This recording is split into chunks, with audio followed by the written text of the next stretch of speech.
If someone had sat you down at 18 and told you the decisions you make with money in the next 10 years will quietly shape the rest of your life, would you have listened?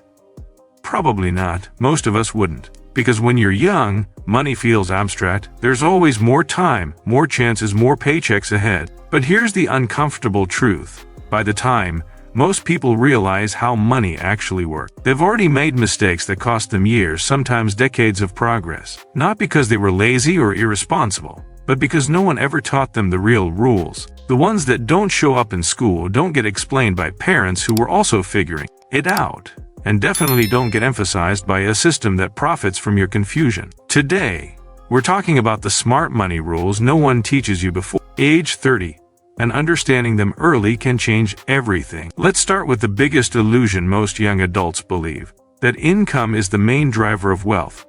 It's not. Research from economists like Thomas Piketty and data from the U.S. Federal Reserve consistently show that wealth is driven far more by savings rate and investment behavior than by salary alone. Plenty of high-income earners live paycheck to paycheck, while many moderate-income households quietly build net worth over time. The difference isn't how much they earn.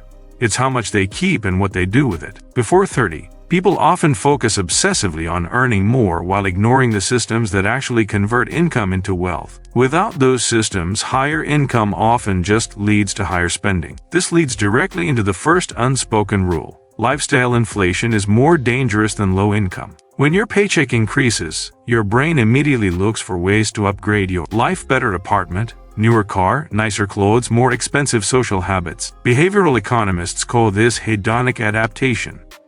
Studies show that people quickly adjust to improved circumstances and return to their baseline level of happiness, but their expenses stay permanently higher.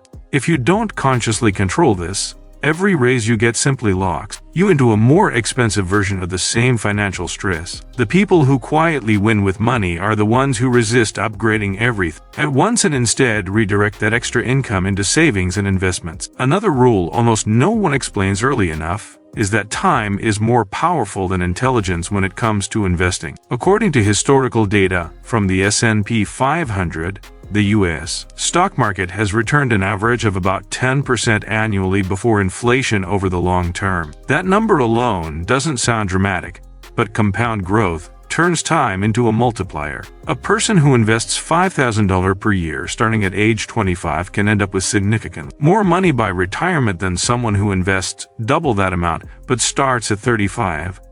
This isn't speculation, it's math. Yet many people in their 20s delay investing because they feel they don't know enough, don't earn enough, or want to wait until life feels more stable. The cost of waiting is invisible at first but enormous later. Closely tied to this is a rule that sounds boring but is incredibly powerful.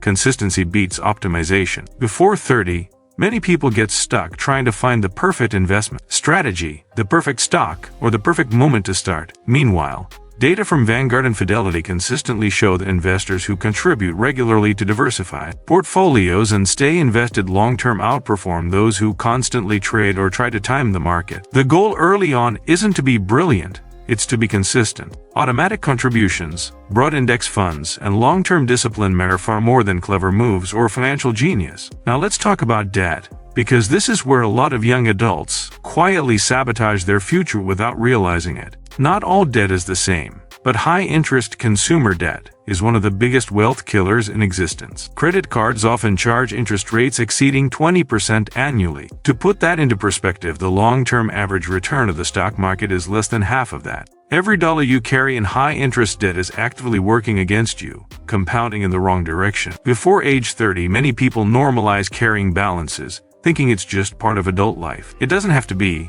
and the earlier you eliminate that habit, the faster everything else becomes easier. Student loans deserve special mention here, because they're often the first major debt people take on. Data from the Federal Reserve shows that student loan balances have more than tripled since the early 2000s. Education can absolutely be an investment, but the return depends heavily on cost, field of study, and completion. The rule no one explains is this: debt should only be taken on if it clearly increases your long-term earning power more than it increases your financial risk.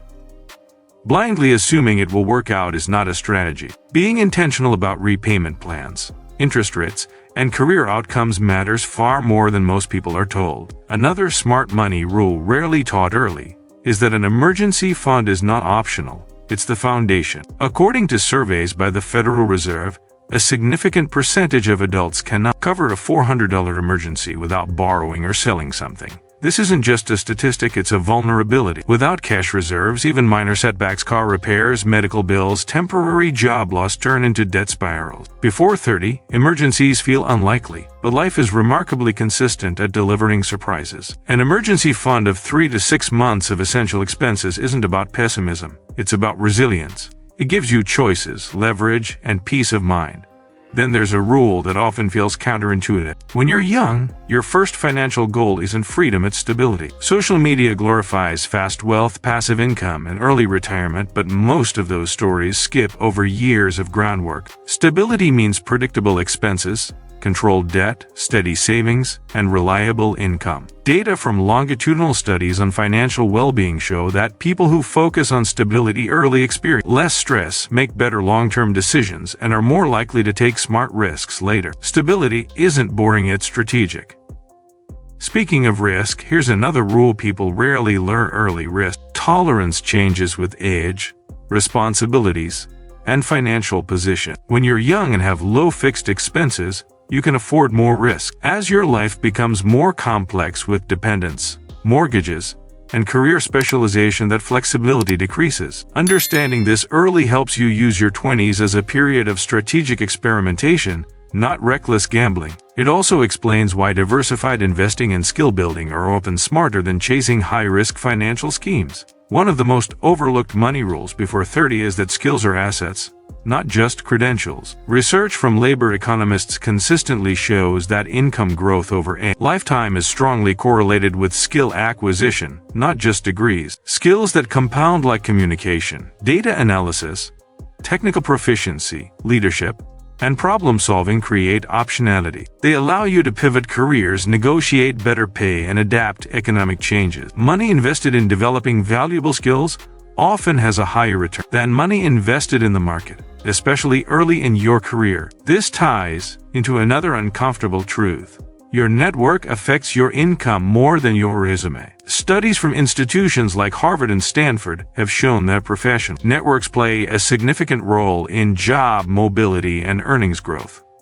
This doesn't mean nepotism, it means access to information, opportunities, and mentorship. Before 30, many people underestimate the value of relationships because the payoff isn't immediate, but over time, networks quietly open doors that raw effort alone often can't. Let's address a rule that challenges popular culture directly. Owning things is often less important than controlling cash flow. Cars, luxury items, and status purchases lose value quickly. According to data from automotive industry reports, new cars lose a significant portion of their value within the first few years. Yet young adults are often encouraged implicitly or explicitly to signal success through consumption. The smarter rule is to focus on assets and habits that increase future cash flow, not just current appearance. Financial security is rarely visible, and that's often a good thing. Another rule that rarely gets taught is that taxes matter more than most people think. Over a lifetime, taxes can be one of your largest expenses. Yet many people don't learn how tax-advantaged accounts like retirement plans work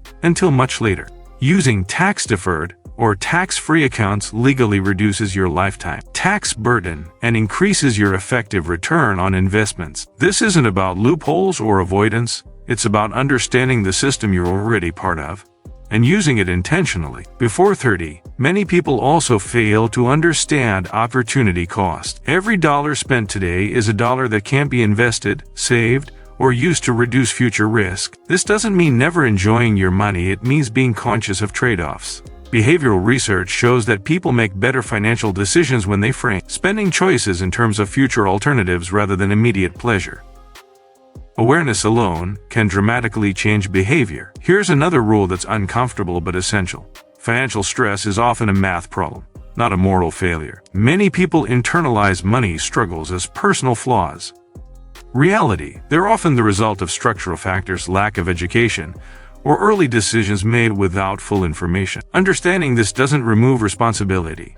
but it replaces shame with strategy. People who approach money analytically rather than emotionally are more likely to improve their situation over time. One of the most powerful rules no one emphasizes early enough is this: small habits compound faster than big intentions. Automating savings, tracking expenses, reviewing finances monthly. These aren't dramatic actions, but they produce measurable results. Long-term studies on habit formation show that systems outperform willpower. You don't rise to the level of your financial goals.